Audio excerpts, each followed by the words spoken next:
Hello students, आज के इस लेक्चर में जो रैखिक समीकरण निकाय है इस सिस्टम ऑफ लीनियर इक्वेशन यानी solution of system of linear equation के बारे में डिस्कस करेंगे। पिछले लेक्चर में अपन ने जो एप्लीकेशन ऑफ डिटरमिनेंट्स के बारे में अपन ने चर्चा कर ली थी।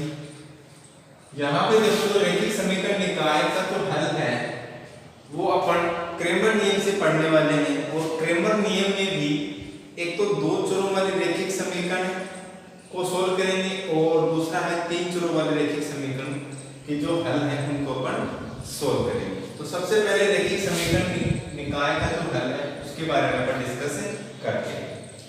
जो समीकरण निकाय है, समीकरण निकाय आपके पास में है और वो है a11x plus a12y plus a13z is equal to b1 और दूसरा है a21x plus a22y plus a23z is equal to b2 और ये है a31x plus a32y plus a33z is equal to b। ये आपके पास में क्या है, कोई रैखिक समीकरण निकाय है, कोई रैखिक समीकरण निकाय है आपके पास में। यदि इस रैखिक समीकरण निकाय में यदि b1 is equal to b2 is equal to b3 और ये इक्वल हो 0 के, तो जो ये समीकरण निकाय होगा तो समीकरण निकाय समघाती होगा, होमोजेनियस होगा, ठीक है। और अगर ये 0 के इक्वल नहीं है तो फिर कैसे निकाय होंगे, तो फिर ये होगा विषमघाती समीकरण निकाय होगा। और यहाँ पे इस चैप्टर में अपन जो विषमघाती समीकरण निकाय हैं उन्हीं के बारे में अपन डिस्कस करने वाले हैं। यानी कि जो b1, b2, b3 हैं उनके मान 0 के इक्वल नहीं होगा, यहाँ पे कुछ कांस्टेंट अपने को देगा। तो ये था अपने पास में कोई रैखिक समीकरण निकाय और इसमें अपन ने देख लिया कि समघाती क्या होता है और विषमघाती क्या होता है। तो दोबारा बता रहा हूँ, निकाय समघाती होगा तो b1 is equal to b2 is equal to b3 और वो किसके इक्वल होगा, शून्य के इक्वल होगा। अगर ये शून्य के इक्वल नहीं है तो फिर कैसा निकाय होगा, विषमघाती समीकरण निकाय होगा। तो ये था समीकरण रैखिक समीकरण निकाय का हल। अब इसका जो हल है, ये तो था अपने पास में रैखिक समीकरण निकाय। अब इसका जो हल है वो सारणिकों के प्रयोग से यानी क्रेमर नियम से, और क्रेमर नियम में भी सारणिकों के प्रयोग से अपन पढ़ने वाले हैं। और इसमें पढ़ेंगे अपन सबसे पहले दो चरों वाले रैखिक समीकरण निकाय का हल। तो यहाँ पे मैं लिख रहा हूं दो चरों वाले रैखिक समीकरण निकाय का हल और वो पढ़ेंगे क्रेमर नियम से। तो यहाँ पे देखो आपके पास में कोई दो चरों वाले रैखिक समीकरण है, तो दो चरों वाले रैखिक समीकरण निकाय और वो है आपके पास में a1x plus b1y is equal to c1 और a2x plus b2y is equal to c2।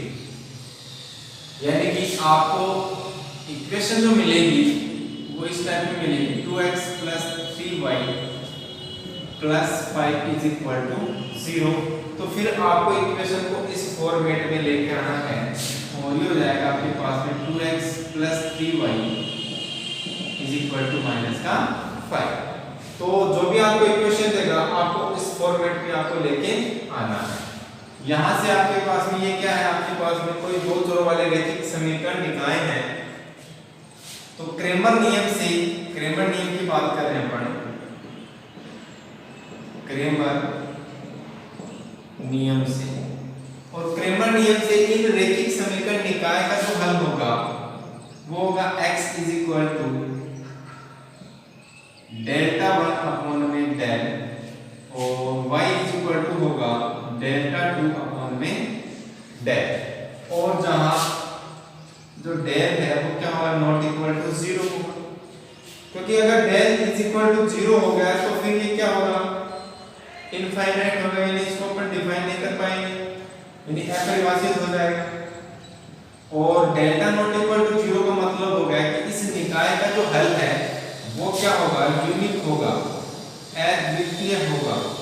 क्या होगा, अद्वितीय होगा। इस अद्वितीय का मतलब हो गया कि जो आपके पास में जो सेट बनेगा x और y का, ये क्या आएगा, एक ही सेट प्राप्त होगा जिसमें x और y की केवल एक ही वैल्यू प्राप्त होने वाली है।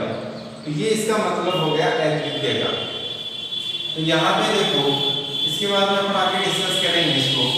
तो यहाँ से देखो मैं इसको लिख रहा हूँ, यहाँ से इस डेल वन को यहाँ इसके नीचे लेके आऊंगा तो ये आएगा x अपॉन में डेल्टा 1 इज इक्वल टू आएगा 1 अपॉन में डेल्टा, और यहाँ से y अपॉन में डेल्टा 2 इज इक्वल टू होगा 1 अपॉन में डेल्टा।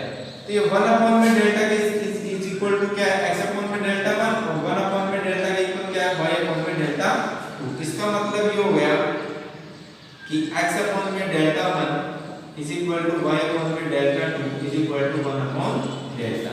ये क्या है, इसका सिमेट्रिक फॉर्म है, सममित रूप कहलाता है इसका। ठीक है, यहाँ से अब देखो जो आपके पास में डेल डेल्टा 1 और डेल्टा 2 है, इनकी वैल्यू क्या होंगी अपने पास में। तो देखो यहाँ से जो डेल का मान होगा वो क्या होगा आपके पास में, वो होगा x और जो y के जो कोफिशिएंट है वो उनको लिखेंगे अपन। तो आएगा x और y के जो कोफिशिएंट है वो क्या आपके पास में a1 b1 a2 b2, ये तो आपके पास में है डेल। और इसका जो सॉल्यूशन होगा, यानी इसको सोल्व करोगे तो आएगा a1 b2 minus a2 b2। इसके बाद में जो डेल 1 है, क्या है आपके पास में डेल 1, तो यहां से देखो डेल 1 क्या होगा आपके पास में, डेल 1 किसके, देखो डेल 1 किसके नीचे है, x के नीचे है। इसका मतलब कि जो डेल है उसमें जो x के जो कोफिशिएंट हैं उनको हटा दो और उनकी जगह आप क्या रख दोगे, c1 और c2 रख दोगे। यहां से आपके पास में क्या आएगा, c1 c2, डेल की बात कर रहा हूं, फिर b1 b2, ये आ गया आपके पास में b1 और b2। दोबारा देखो मैं क्या कर रहा हूं, यहां से देखो डेल 1 की वैल्यू अपने को निकालनी है, इसकी डेल 1 की। तो डेल 1 की वैल्यू निकालनी है, डेल की अपन ने निकाल ली वैल्यू। अब जो डेल 1 है उसमें से आपको, या ऐसे कहूं कि जो x है उसको हटाना है डेल 1 में से। डेल 1 किसके नीचे है, x के नीचे है ना। डेल 1 जो है x के नीचे डेल 1 आपके पास में, तो यहां से जो डेल 1 आएगा उस डेल 1 में से आपको हटाना है x, और वो किस में से x हटाना है, डेल्टा में से। तो यहां से जो x के जो कोफिशिएंट है वो है a1 और a2, तो मैंने हटा दिए वहां से और उसको कर दिया मैंने c1 और c2। जो डेल्टा 2 है आपके पास में उसको देखो, अब डेल्टा 2 किसके नीचे है, डेल्टा 2 नीचे है किसके, y के। संविता से देख लो आप, डेल्टा 2 किसके नीचे है, y के नीचे। इसका मतलब कि जो डेल है उस डेल में से जो y के कोफिशिएंट है उसको हटा दो और a1 a2 रहेगा फिक्स, a1 a2 तो रहेगा फिक्स, और ये आएगा आपके पास में c1 और c2। तो यहां से इस प्रकार से अपन इसको याद कर सकते हैं। और एक चीज और देखो, यहां से अपन ने 10th क्लास में पढ़ा था कि जब a1 अपॉन में a2 होता है वो नॉट इक्वल टू होता है b1 अपॉन में b2। तो समीकरण निकाय, रैखिक समीकरण निकाय अपन ने पढ़ी थी। तो समीकरण निकाय का हल क्या होता था, अद्वितीय होता था। ठीक है ना। फिर था आपके पास में यानी इनका केवल एक फिक्स यानी आपके पास में एक यूनिक सेट मिलने वाला है यहां से। फिर था आपके पास में अनंत हल, और अनंत हल के लिए अपने देखा था कि a1 upon a2 is equal to b1 upon b2 is equal to c1 upon c2 होता। तो फिर निकाय के अनंत हल होते थे और नो सॉल्यूशन यानी कि हल संभव नहीं है, हल संभव नहीं है। उसके लिए कंडीशन थी आपके पास में a1 upon a2 is equal to b1 upon b2 और ये था not equal to c1 upon c2। तो फिर निकाय का कैसा हल होता था, यानी निकाय का हल ही संभव नहीं होता था। तो यहाँ पे देखो ये तो रैखिक समीकरण निकाय पर ने इसका सॉल्यूशन देखा था, यहाँ पे क्रेमर नियम की बात कर रहे हैं। तो क्रेमर नियम में क्या होगा, निकाय का हल अद्वितीय होगा यदि डेल्टा इज इक्वल टू 0 होगा।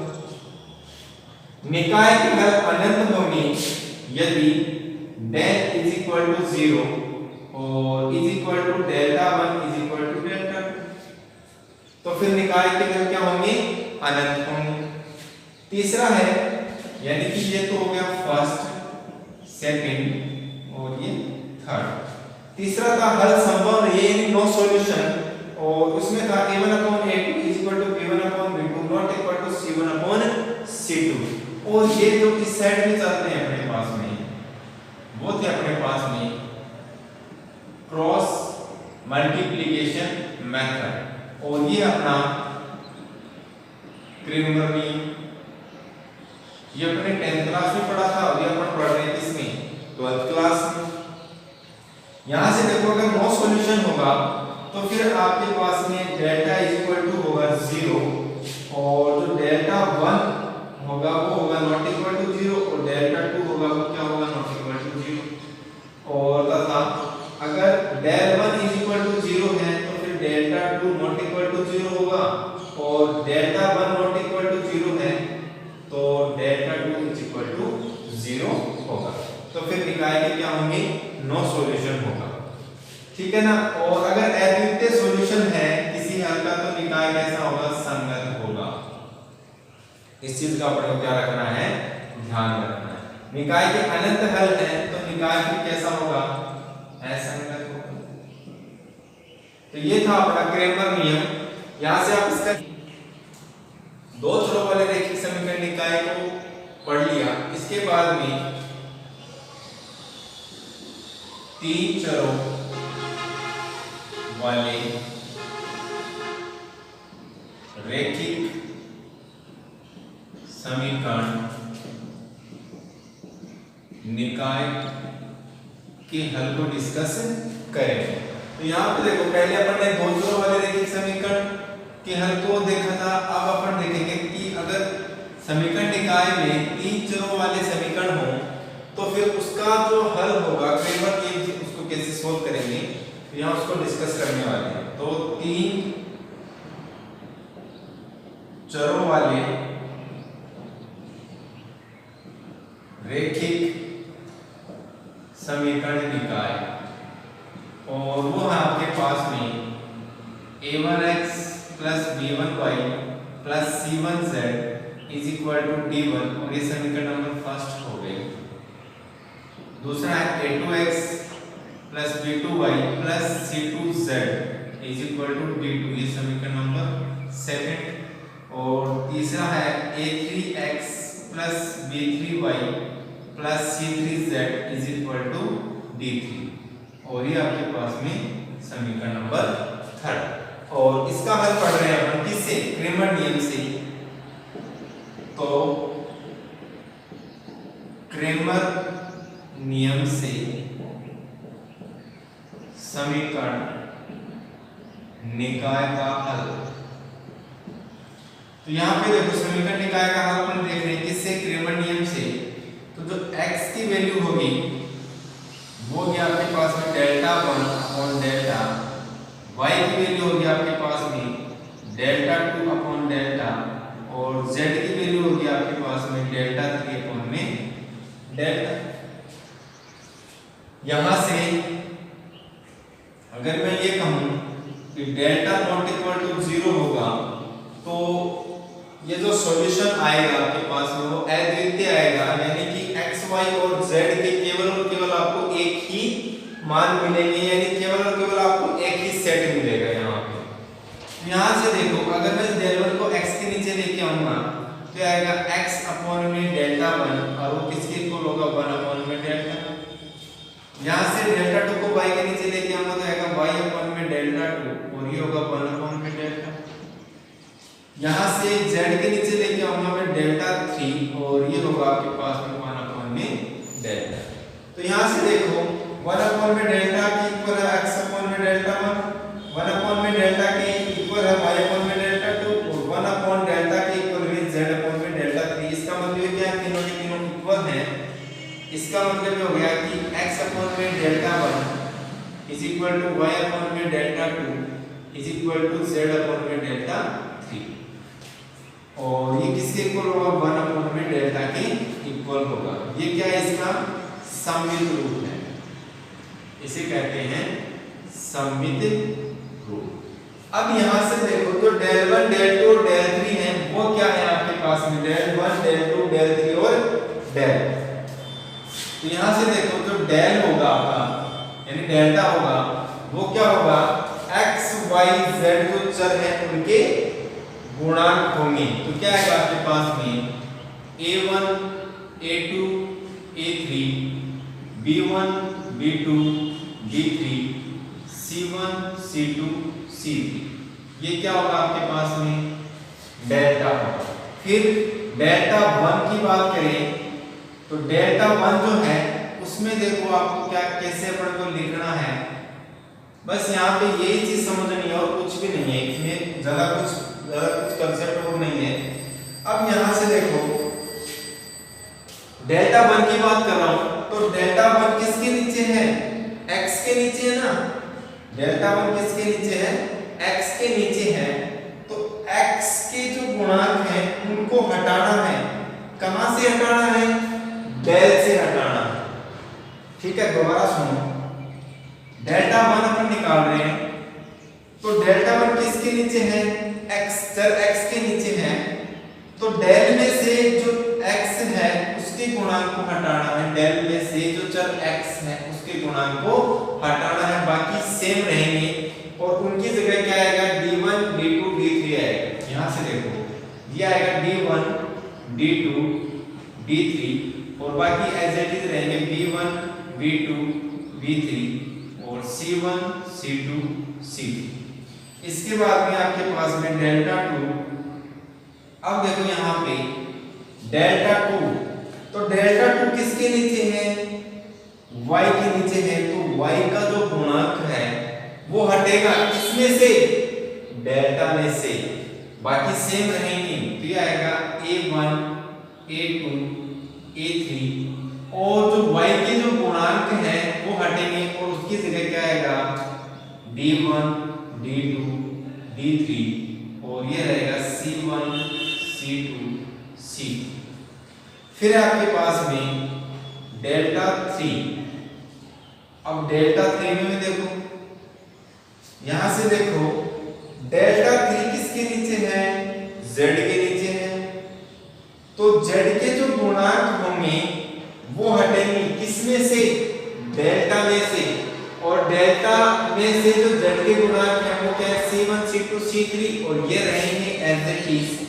तो यहां से ये आएगा a1 a2 a3 b1 b2 b3 और इसमें गुणांक हटा दो आप इसके z के और उसकी जगह आ जाएगा आपके पास में d1 d2 d3। ऐसे आप इसके मान ज्ञात कर सकते हो। अब देखो यहां से समीकरण निकाय के अद्वितीय हल होगा, क्या होगा, अद्वितीय हल होगा। कब होगा, यदि डेल्टा नॉट इक्वल टू 0 हो। दूसरा है हल संभव नहीं है या नो सॉल्यूशन, हल संभव नहीं है और हल संभव नहीं होगा इसका मतलब कि डेल्टा इज इक्वल टू 0 होगा तथा कम से कम एक डेल्टा 1, डेल्टा 2 और डेल्टा 3 क्या होंगे, नॉट इक्वल टू 0 होंगे। यानी कि कम से कम एक तो क्या नहीं होना चाहिए, 0 के इक्वल नहीं होना चाहिए, ठीक है ना। यहाँ पे तीसरा है आपके पास में अनंत हल। अनंत हल के लिए क्या होगा, del is equal to 0, delta 1, delta 2 और डेल्टा 3 क्या होंगे, 0 के इक्वल होंगे। तो फिर उस समीकरण निकाय का जो हल होगा वो क्या होगा, अनंत होगा। यहाँ पे देखो अगर डेल्टा इज इक्वल टू 0 है तो निकाय का हल अद्वितीय हल होगा और निकाय जो होगा वो क्या होगा, संगत होगा। हल संभव नहीं है तो फिर निकाय क्या होगा, असंगत होगा। निकाय क्या होगा, असंगत होगा। अगर निकाय के अनंत हल है तो फिर यहाँ पे दो कंडीशन है, या तो निकाय संगत होगा या फिर क्या होगा, असंगत होगा। अगर निकाय संगत है तो इसके क्या होंगे, अनंत हल होंगे। तो ये था अपना आज का टॉपिक, और जिसमें अपन रैखिक समीकरण निकाय के हल को डिस्कस कर लिए, और वो पढ़ा है अपन ने क्रेमर नियम से। और क्रेमर नियम में एक तो दो चरों वाले रैखिक समीकरण निकाय का हल अपने देख लिया क्रेमर नियम से, और दूसरा अपन ने देख लिया तीन चरों वाले रैखिक समीकरण निकाय का हल। इन कंसेप्ट को आप अच्छे से तैयार करो, और उसके बाद में जो क्वेश्चन आएंगे उन क्वेश्चनों को अपन अच्छे से और भी अच्छे से डिस्कस करेंगे। तब तक के लिए वीडियो को आप देखते रहिए, घर पे रहिए, हंसते रहिए, मुस्कुराते रहिए। थैंक